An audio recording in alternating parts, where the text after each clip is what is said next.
মিত্র দেশের সহযোগিতায় বিশ্বের অনেক প্রভাবশালী দেশকে কুপোকাত করেছে আমেরিকা। তবে এবার ইরানের ওপর হামলার সময় ইসরায়েল ছাড়া আর কোনো বড় মিত্রকে পাশে পাওয়া যায়নি। এমন পরিস্থিতিতে হুমকিধামকি দিয়ে যুদ্ধ চালিয়ে গেলেও সামনের দিনগুলো ডোনাল্ড ট্রাম্পের জন্য অন্ধকারময় হতে পারে।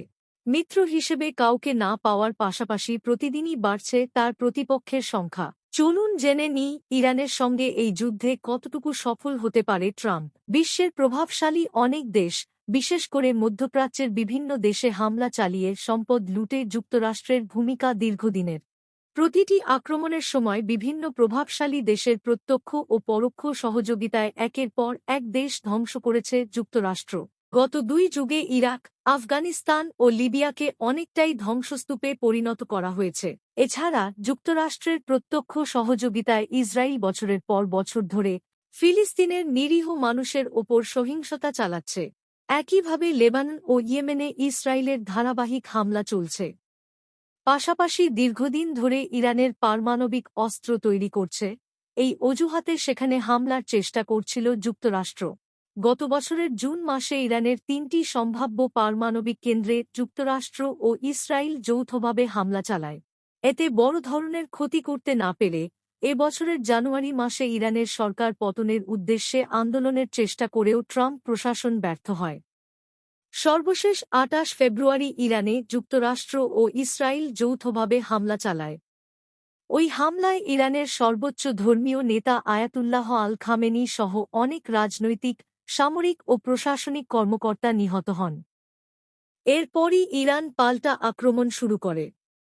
শুরুতেই মধ্যপ্রাচ্যে থাকা যুক্তরাষ্ট্রের ঘাঁটিগুলোতে ক্ষেপণাস্ত্র হামলা চালায় এবং একই সঙ্গে ইসরায়েলে ব্যাপক মিসাইল হামলা করে, ফলে দেশটি ধ্বংসস্তূপে পরিণত হয়।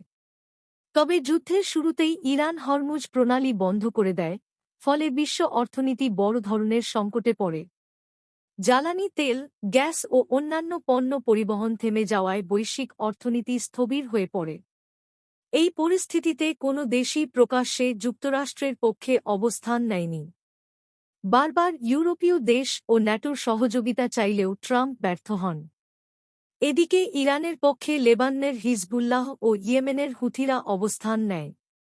পাশাপাশি রাশিয়া ও চীন শুরু থেকেই যুক্তরাষ্ট্র ও ইসরায়েলের হামলাকে অনৈতিক বলে মন্তব্য করে।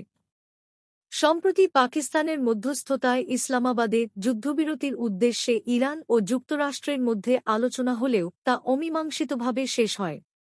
এরপরই ট্রাম্প হরমুজ প্রণালী বন্ধ করার ঘোষণা দেন এবং আবারও মিত্রদের সহায়তা কামনা করেন। তবে যুক্তরাজ্যের প্রধানমন্ত্রী কিয়ার স্টারমার এবং ফ্রান্সের প্রেসিডেন্ট ইমানুয়েল ম্যাক্রো জানান, হরমুজ সংকটের সমাধান সামরিক নয়, বরং কূটনৈতিক পথে হওয়া উচিত। সম্প্রতি ইরান ও লেবাননের ওপর হামলার তীব্র সমালোচনা করে চতুর্দশ পোপ লিও বলেন, ঈশ্বর কোনো সংঘর্ষকে আশীর্বাদ করেন না এবং যারা বোমা নিক্ষেপ করে তিনি তাদের পক্ষেও নন।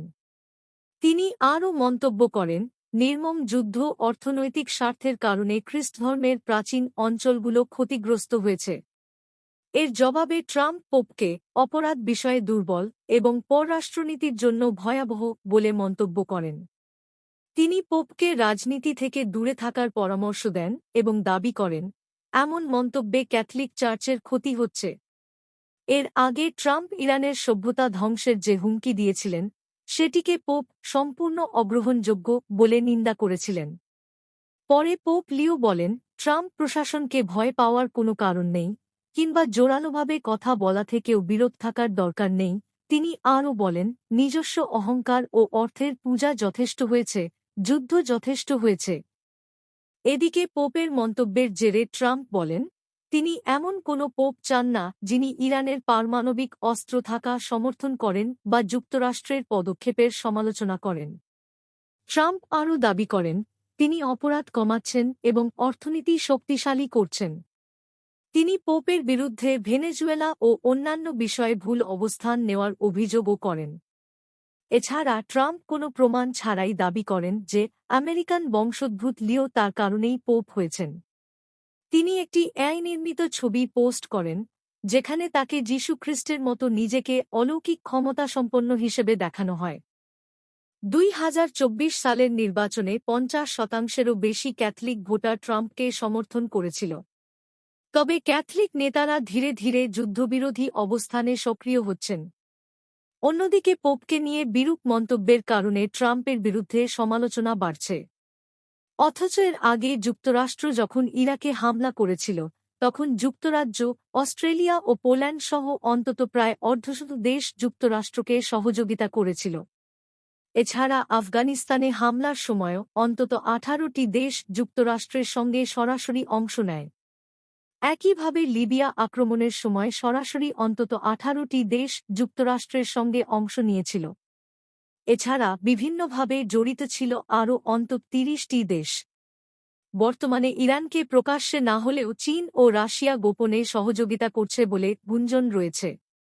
একই সঙ্গে যুক্তরাষ্ট্রের কিছু মিত্র দেশও নির্বে ইরানের সঙ্গে সম্পর্ক রাখছে, যাতে হরমুজ প্রণালী দিয়ে তেল ও পণ্য পরিবহন অব্যাহত থাকে। সবশেষে প্রশ্ন থেকেই যায়, যুক্তরাষ্ট্র শুধুমাত্র ইসরায়েলকে সঙ্গে নিয়ে কতদূর এগোতে পারবে? যদি এই যুদ্ধে ইরানের জয় হয়, তবে বিশ্বে যুক্তরাষ্ট্রের যে আধিপত্য ও ভয়ের পরিবেশ ছিল, তা অনেকটাই বদলে যেতে পারে।